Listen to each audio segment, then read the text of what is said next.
جی السلام علیکم۔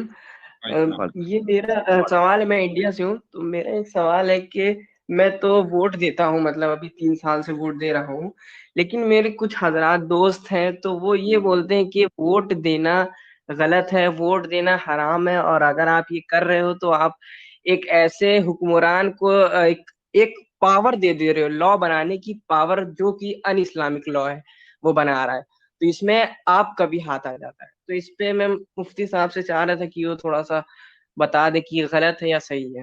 آپ کو بہتر رائے عامر بھائی دیں گے۔ جی ہاں جی، کوئی بھی دے دیں، عامر بھائی جی دیں جی گے۔ عامر بھائی آپ جواب دیجیے، مجھے معلوم ہے آپ بہترین جواب دیں گے اس کا۔ حضرت سوال آپ سے تھا، مفتی صاحب سے نے پوچھا، پر میں میری والنٹیئر کر سکتا ہوں اینڈ میں۔ جی میرے خیال سے کیسر بھائی آپ ہی دے دیں، آپ جی دے دیں جی۔ اچھا بھائی، واقعہ یہ ہے کہ جو حاکم اعلیٰ کا تصور ہے وہ اللہ تعالیٰ سے متصل ہے اور انسیپریبل ہے، اس میں کوئی شک نہیں ہے۔ کوئی بھی انسان لیجسلیٹ نہیں کر سکتا، یہ قرآن کا فیصلہ ہے۔ جب اللہ اور اللہ کے رسول کسی چیز پہ فیصلہ دے دیں تو پھر کسی مومن مرد اور مومن عورت کے حق کے پاس ثوابدید نہیں ہے کہ وہ حق نہیں ہے کہ وہ اپنی ڈسکریشن کو یا ثوابدید کو اختیار کریں۔ ویری ٹرو، بالکل صحیح باتیں ہیں۔ تو اگر کوئی آدمی ووٹ کو اس طرح سے استعمال کرتا ہے کہ ہم اللہ کے خلاف جو شریعت کے جو فیصلے ہیں ان کے دیکھتے ہیں کہ اس کے خلاف کسی چیز پہ ہم ووٹ دے سکتے ہیں، نہیں تو وہ تو حرام ہے۔ جیسے سود کا معاملہ ہے، وہ کلیئر ہے۔ اب سود پہ کوئی آدمی بٹھا نہیں سکتا کسی کونسل کو کہ 10 لوگ بیٹھتے ہیں، جہاں 6 ووٹ چلے گئے، اگر 6 لوگوں نے کہا کہ سود جائز ہے تو ہم اسے جائز قرار دیں گے، یہ نہیں ہو سکتا۔ لیکن ایوری ڈے معاملات میں اگر آپ ووٹ دیتے ہیں تو یہ کوئی بری بات نہیں ہے۔ ہمارا جو پاکستان کا کانسٹیٹیوشن ہے، میں آپ کو پاکستان سے اگزامپل دے رہا ہوں، ہمارے پریمبل میں یہ بات لکھی ہوئی ہے کہ جو ایک اقتدار اعلیٰ کا تصور ہے، جو سپریم اتھارٹی ہے وہ اللہ تعالیٰ کی ہے، جو لوگ ہیں وہ اللہ کے بہاف پہ اس اتھارٹی کو ایگزیکیوٹ کرتے ہیں، اور وہ ضروری اس لیے ہے کہ اگر ہر چیز پہ ہم یہی کہہ دیں کہ اللہ تعالیٰ نے فیصلہ دے جو دیا ہے تو کسی انسان کے پاس حق نہیں رہ جاتا، تو پھر چور کا ہاتھ کون کاٹے گا؟ پھر شرابی کو سزا کون دے گا؟ پھر زانی کو سزا کون دے گا؟ پھر لڑائی کرانے والے کو، کرپشن کرنے والے کو سزا کون دے گا؟ ہر انسان یہ کہہ سکتا ہے کہ بھئی اللہ نے فیصلہ دے دیا، تم کون ہوتے ہو بیچ میں آنے والے؟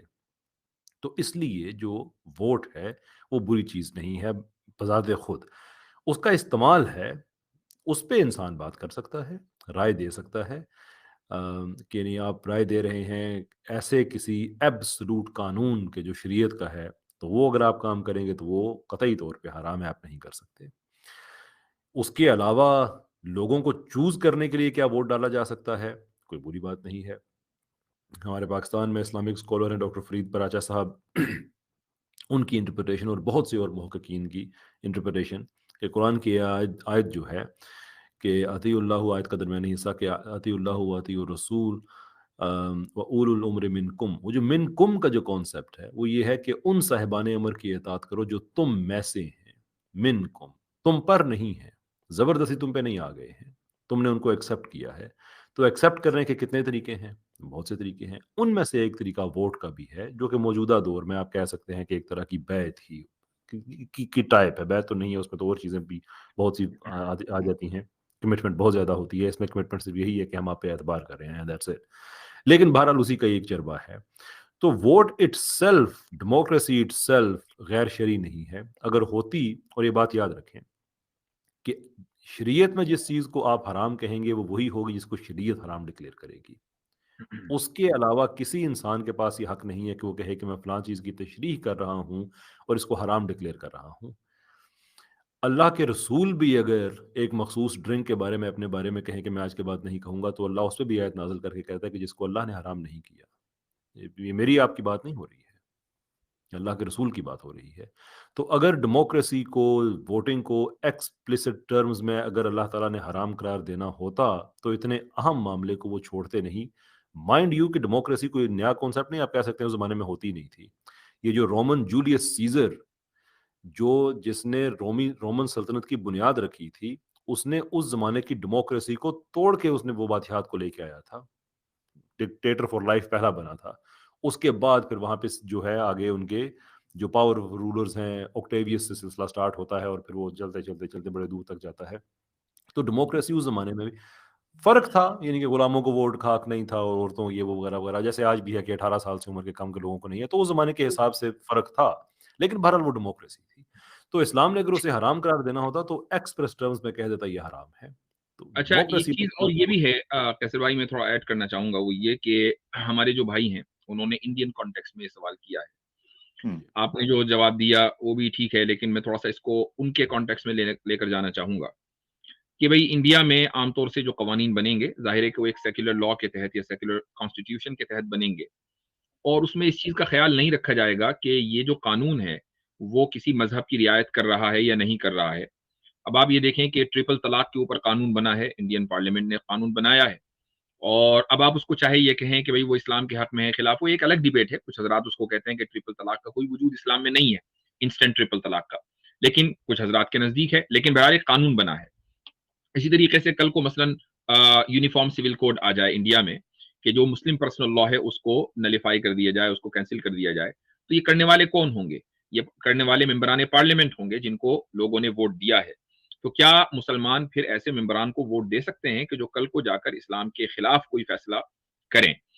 تو دیکھیں, میں جہاں تک یہ سمجھتا ہوں وہ یہ کہ ہمیں یہ دیکھنا چاہیے کہ کون سی پارٹی اور کون سا ممبر آپ کے ان ایجنڈے کو لے کر چل رہا ہے کہ جن کا تعلق ترقی سے ہے, جس کا تعلق لوگوں کی رہن سہن سے ہے, لائف اسٹائل کو امپروو کرنے سے ہے. اگر وہ اس طرح کے معاملات میں یا ایسی پارٹی سے آتا ہے کہ جو اس طرح کے معاملات میں دلچسپی رکھتی ہے, تو ایسے ممبران کا اور ایسے جو کینڈیڈیٹس ہیں ان کا تو مکمل طور پہ بائیکاٹ ہونا چاہیے. لیکن اگر ہم جواز کی بات کریں تو اس کی دلیل یہ ہے کہ عام طور سے امان صاحب آپ جن لوگوں کا حوالہ دے رہے ہیں وہ قرآن کریم کی ایک آیت پیش کرتے ہیں, ان الحکم الا للہ, کہ حکم کا حق صرف اور صرف اللہ کو ہے, تو اللہ ہی فیصلہ کرے گا, کوئی اور فیصلہ نہیں کر سکتا.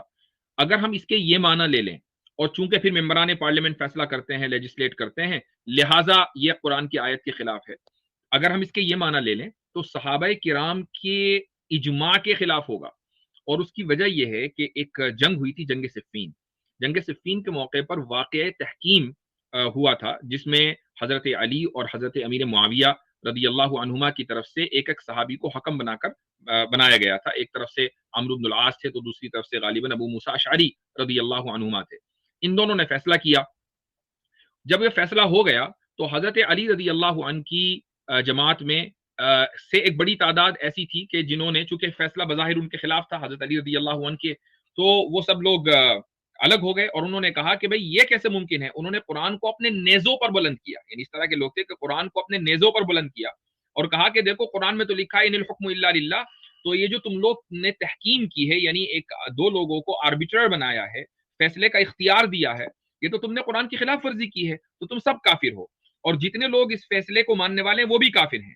تو صحابہ کرام کو سب سے پہلے خوارج نے, یہ خوارج تھے, ان لوگوں نے صحابہ کرام رضی اللہ عنہ کو ایک سے جتنے بھی تھے سب جنہوں نے فیصلے اتفاق کیا تھا ان سب کو کافر کہا. لیکن صحابہ کرام رضی اللہ عنہ نے ان کی اس دلیل کو نہیں مانا, چاہے وہ حضرت علی کے کیمپ کے ہوں اور چاہے وہ حضرت معاویہ رضی اللہ عنہ کے کیمپ کے ہوں. تمام صحابہ کا اجماع یہ تھا کہ تحکیم کرنا درست ہے, یعنی ایک انسان کو حکم بنانا درست ہے. یہ تمام صحابہ کا اجماعی فیصلہ تھا. اور تو اور سورہ نساء کے اندر, اور سورہ نساء میں جہاں آیت آتی ہے 5ویں پارے میں, وہاں پر ہے کہ فَبَعَثُوا حَكَمًا مِّنْ أَهْلِهِ وَحَكَمًا مِّنْ أَهْلِهَا, کہ اگر تمہیں زوجین کے درمیان شقاق یعنی سپلٹ کا خطرہ ہو, ایسا لگے کہ فیملی سروائیو نہیں کر پائے گی, تو ایک حکم مرد کے گھر سے اور ایک حکم عورت کے گھر سے آئے. فَبَعَثُوا حَكَمًا, اب یہاں حکم کے معنی کیا ہے؟ فیصلہ کرنے والا, تحکیم یعنی آربیٹر. تو اللہ تعالیٰ تو آربیٹریشن کا یا فیصلہ کرنے کا اختیار انسان کو دے رہا ہے. تو دو تین باتیں یہ ہونے کے بعد ایک تیسرا پوائنٹ میں آپ کے سامنے ذکر کرنا چاہوں گا, وہ یہ کہ مسلمانوں کی کیا حیثیت ہے. مسلمانوں کی جو حیثیت ہے مسلم اقلیتی ممالک میں, وہ معاہد کی ہے. ہمارا معاہدہ ہے مثلا اس ملک کے کانسٹیٹیوشن کے ساتھ کہ بھئی ہم یہاں رہتے ہیں تو ہم کانسٹیٹیوشن کو تسلیم کریں گے. اس کانسٹیٹیوشن نے ہمیں ووٹنگ رائٹ دیا ہے تو ہم ووٹ بھی دیں گے. آپ کو اگر ایسا لگتا ہے کہ نہیں ہمیں ووٹ نہیں دینا چاہیے تو نہ دیجیے, لیکن ہم مسلمانوں میں یہ کیمپین چلائیں کہ ووٹ کرنا شرک ہے, یہ غلط ہے. یہ میں اس آئیڈیالوجی سے متفق نہیں ہوں. ٹھیک ہے، اب تفصیل جزاک اللہ، وہ شکریہ.